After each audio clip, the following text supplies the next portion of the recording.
Very strong views from Mr. Itomi there, and I particularly share his optimism that things will get better in 2019. But let's look back a bit now at some of the events that shaped the judiciary in 2018. Our review is up next. 2017 was particularly bad for the judiciary. It was the year that some judges were suspended and docked for various offences.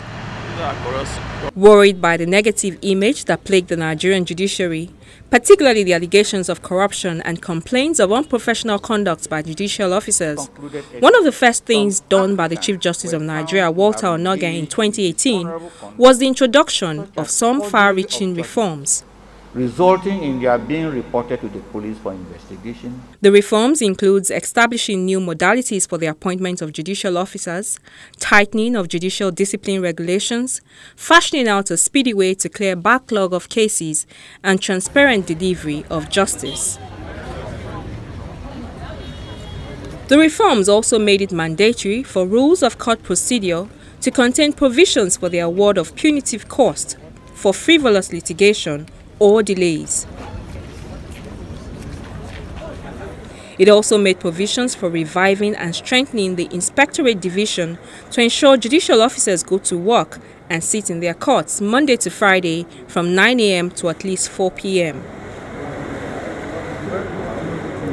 The President of the Nigerian Bar Association is also to assist the National Judicial Council (NJC) with a separate assessment report on all NBA candidates being considered for judicial appointment. Also, all judges of lower courts and other public officers, such as chief registrars and secretaries, among others, are required to write examinations before being appointed. Other reforms are to constitute more committees to investigate allegations against judges. All heads of courts are to designate some courts in their jurisdictions as special courts to handle corruption cases, while 20% of the judiciary budget is to be devoted to corruption and financial crimes cases trial monitoring committee. All travels outside Nigeria by judges is now to be with the permission of the CJN after an application would have been made. And lastly, all judges of lower courts in the country were directed to submit returns of cases quarterly to the Federal Judicial Service Commission. One of the fallouts of all these reforms was that during the year 2018, the NJC stepped up its disciplinary functions and some judges were warned, while some others were shown the way out. Those judges who were dismissed in the course of the year were the former Chief Judge of Abia State, Justice Teresa Uzokwe, Justice Obisi Koji, Justice Rita Ophelia Jumogobia of the Federal High Court, Justice James Agbadu Fishim of the National Industrial Court of Nigeria, and a judge of the High Court of Adamawa State, Justice Michael Goji.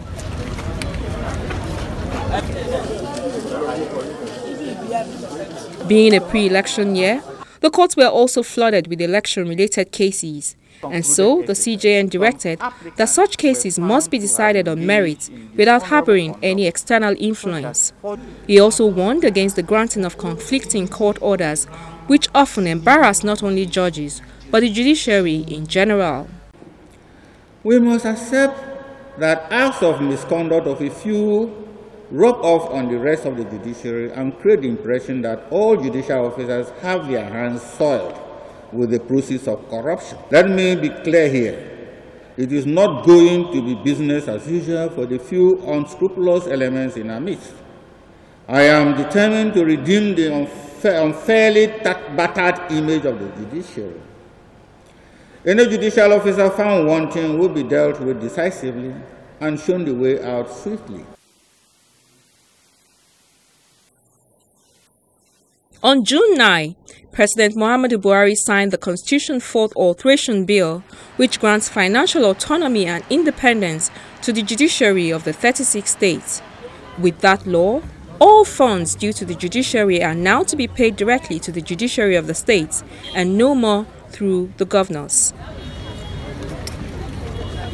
But while the bench could be said to be putting its house in order, the same cannot be said of the bar.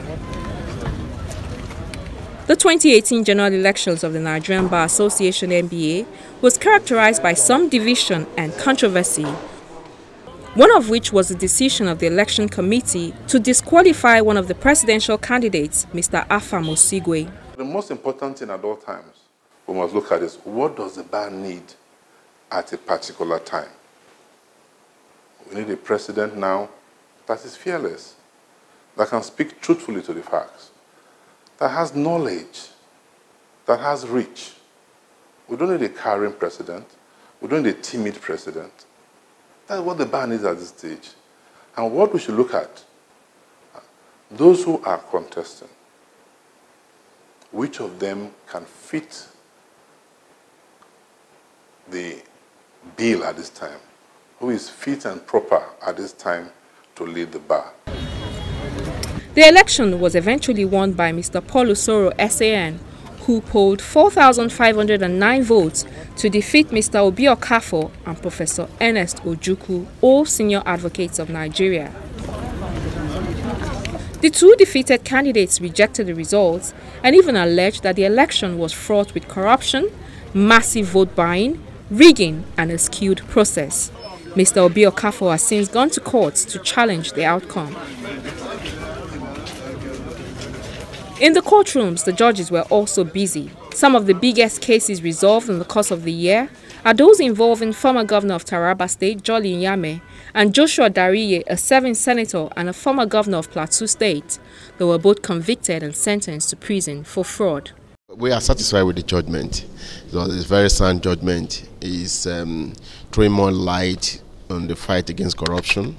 And we all know there is this general misconception that once there is security provision, that you can disburse the security fund, you can use it to solve your own personal problem. That general misconception has been addressed in this court, because it means now that security funds are accountable and you must give account for it. You can't carry the security fund and put it in your own personal account. So that is what this judgment is a landmark decision that affects the fight against corruption positively. One other notable case which was dismissed by the Supreme Court was the case of false assets declaration by the Senate President, Senator Bukola Saraki. However, in spite of the efforts and others made by the EFCC, the ICPC and other agencies with power to prosecute criminal cases, the problem of delay in the process of justice delivery remains largely unresolved.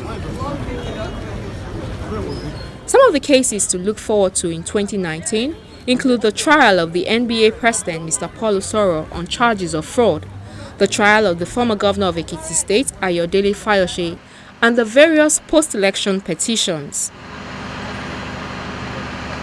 On a sad note, the country lost three former Chief Justice of Nigeria, Justice Dahiru Mustafa, who died in January 23, Justice Aloysius Katsina Alu, who died in July 18, and Justice Idris Kutigi, who died on October 21. In 2019, the expectation of Nigerians is that the judiciary will maintain its neutrality, decide cases freely, fairly, and faster, and generally retain the reputation it's earned as the last hope of the common man.